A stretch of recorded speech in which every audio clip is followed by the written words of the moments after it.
Hello, Alan Hackler from Bay Maples, and I'm really excited to show you this unique project we've been recently working on. We were collaborating with local artist Rayos Magos, and he is currently the artist in residence for the city of Palo Alto.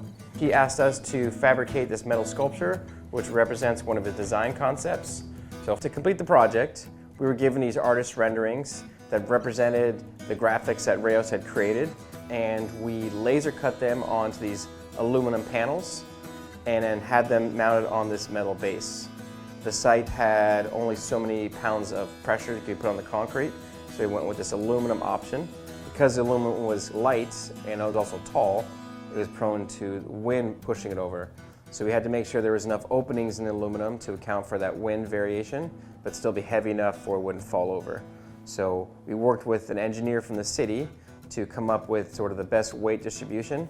So that was kind of one of the challenges with this project.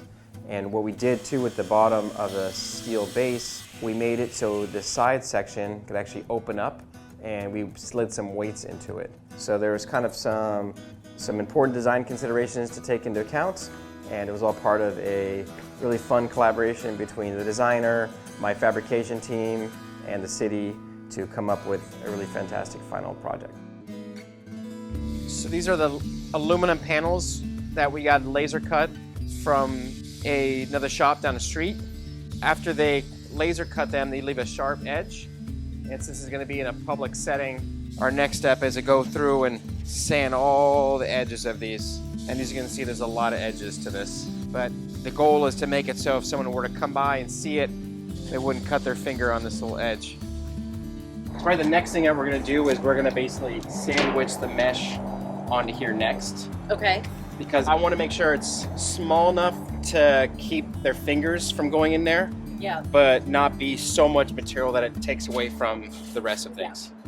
Once we had our mesh in place, we were then able to cut and fabricate the support structure on the inside, and then that allowed us to then have a mounting place to then put each panel around the substructure. And one of the challenges with this welding is it's very thin aluminum, and the welding process is very hot, so it's very easy to burn through the metal. It's also very easy to have the metal warp, so that took some very high-skilled welding by our shop foreman, Hector. Once the metal fabrication was completed, we got to the artistic elements of the project. We worked with Rayos to prep the metal, and he came by and laid down a really beautiful coat of yellow paint to really make the images pop. That really kind of showcased all of his artwork. My name is Rayos Magos. I am an artist born and raised here in San Jose, California. This piece behind me is the culmination of a year-long residency with the Palo Alto Public Art program. The project consisted of 4 months of running community workshops.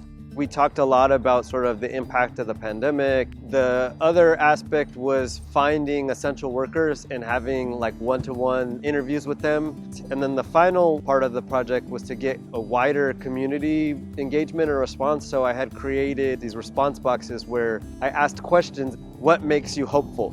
And so with all those responses, the interviews and the workshops, I took those themes and created a design for the sculpture that you see behind me. The word essential worker became such a part of the conversation in regards to the pandemic. So on the side, we have the kneeling figure kind of in this saluting or honoring posture. The hands in this particular sculpture is really about this kind of offering. For a lot of them, they felt like, they actually were getting, their moment to shine.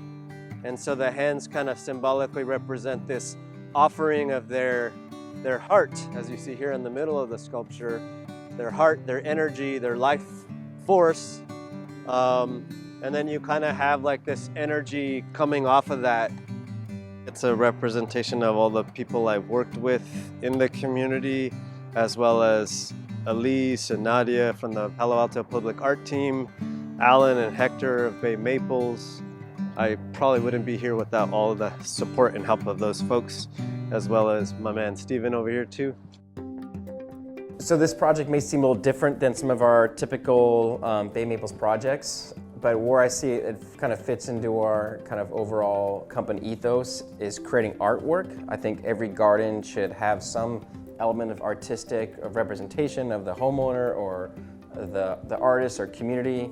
And so I think having a really beautiful artistic sculpture in this courtyard garden area really still kind of represents that thought process of bringing art to the garden and encouraging people to be outside and be in an open space and a communal space and representing different cultures. And that to me was what really kind of engaged me in working with multiple artists and working as a team. I really feel strongly that my company should help to foster a team atmosphere with all my employees, with our clients, with other vendors and people that we work with too. So I think the fact that there's so many people involved in this project really kind of had a cool community kind of, it's just something that we could all work together on. And I like that teamwork kind of community aspect of things.